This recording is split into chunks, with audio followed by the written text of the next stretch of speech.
Now we'll go back to the story of Nigerians queuing for palliatives and how Bishop Kukah has actually said it is the height of indignity. Now, joining us to discuss this is a public affairs analyst and team lead Platforms Africa, Adeola Yusuf. Hello, Adeola. Good afternoon, and thank you so much for joining me at this time. Hello, Adeola. Can you hear me?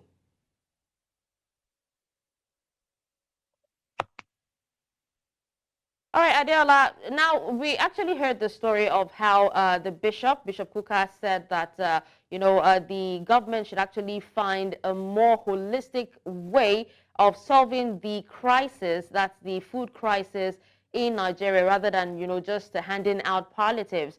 Now, if I am actually to ask, what is your take on what he has actually said? Do you agree with him or not? Okay, thank you. Because of the network, I barely heard what you said. But if you have to do comment by Reverend Father Askan Kukah, he has more to do with the feeling and what is expected from a clergyman who has understudied Nigerian situation for a very, very long time. I remember that his statement was a result of, activities of some people that have gone to loot. They have gone to loot facilities belonging to private and public, enterprise, to get what they call the palliatives that were stocked there. Okay, so anytime we have a situation like that, three sets of people are usually among those that will go to that day to loot those facilities. The first set of people are the people that are genuinely in need, whether we like it or not. We cannot, look the other way around and say that whoever that are going to, partake in that activity, in that looting, will be people that, have do not have the interest of the government at heart. There are some people that were there that day that were genuinely in need. And how do you know these people? They do not have any other thing at home to eat. So whatever they got there to do will be what they will just pick, to eat for that moment. The second set of people are people that are, a lot of people have heard from, reports, social reports, and academic reports. People that will go there to loot and sell the loot that they have, gone there to acquire.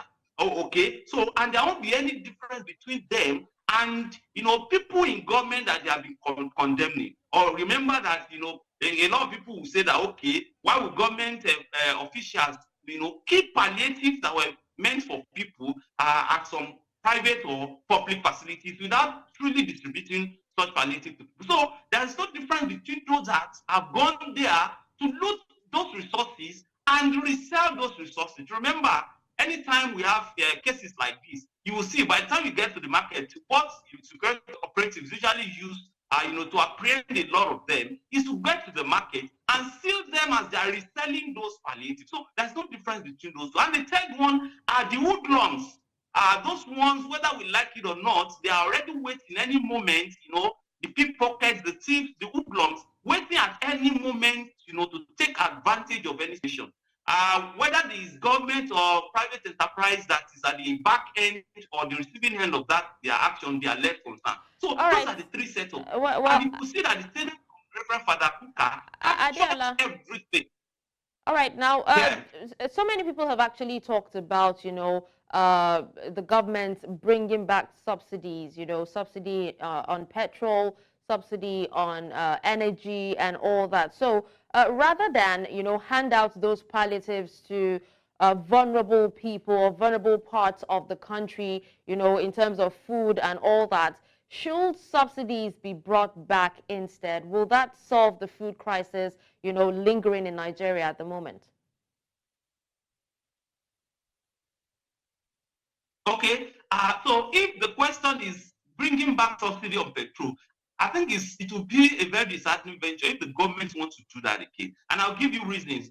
Number one, for a long time, there has been a lot of people have been feeding fat at the detriment of people, of the the needy and the indigent from this subsidy. And you remember that since May 29, 2023, that the popular Eagle Square declaration by President Bola Ahmed Tinubu, subsidy is gone forever, came to place. A lot of Nigerians have suffered, terribly, the pains, the anguish, and all that to get to this level. You will see that whether we like it or not, there is a return of stability in that petrol market. And to now tell the government to go back to that, I think it will be taking a step forward and taking about two backward. I believe that what the government needs to do is about the analogy of the goat and the yam. What the government needs to do is to keep providing palliative, but to make sure that those in charge of those palliative are, reviewed oftentimes, all the time. Because whether we like it or not, if the government is sincere about provision of palliative, and is not concerned about those handling those palliative, you will see that there won't be effectiveness in whatever government is so serious about, when it comes to provision of palliative. So, to ask government to go back to petrol subsidy now will be counterproductive. We have suffered a lot, and we are regaining the stability. You remember a few days ago there was that talk about whether the NNPC has reduced price or not. So now what people are talking about now is price reduction here and there. Remember, everything about petrol subsidy removal too affected, is part of what affected the dollar. Now, dollar went up and we are getting stability. The dollar is coming back, gradually. So to now think that we want to now spend over $1 trillion, naira that the government said he has been saving, quote and unquote, monthly on subsidy. When I want to now return back, I mean, that to, subsidy will be counterproductive in my view. But a lot of people will not share that view if they do not have sufficient knowledge and information about this. But what they should just check is that all these years, government has been borrowing money to fund, subsidy. So Nigerians we cannot keep spending money that we do not have and put, the generation that is coming behind us into that in-depth. Okay.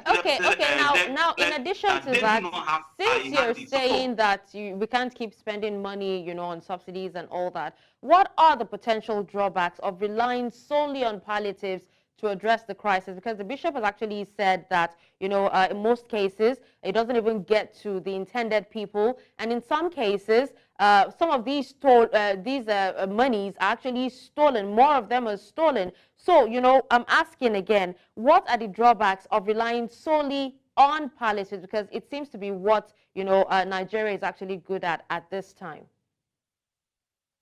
Okay, and because of network, if I get the question correctly, whether we go to the right or to the left in this analogy, there is no advantage and disadvantage, the merit and the demerit. So what we need to do is to look at, from this situation we have found ourselves, what are the demerits of it, and how do we go about addressing those demerits? And one of such that I mentioned earlier, and that will allude to what the Reverend Father said, is that in that value chain, government has provided palliative, and that is established everywhere. We could see that for people to have gone to some store, to loot those stores and get some materials out of those stores, you could see that government has provided palliative. So there is no argument about that.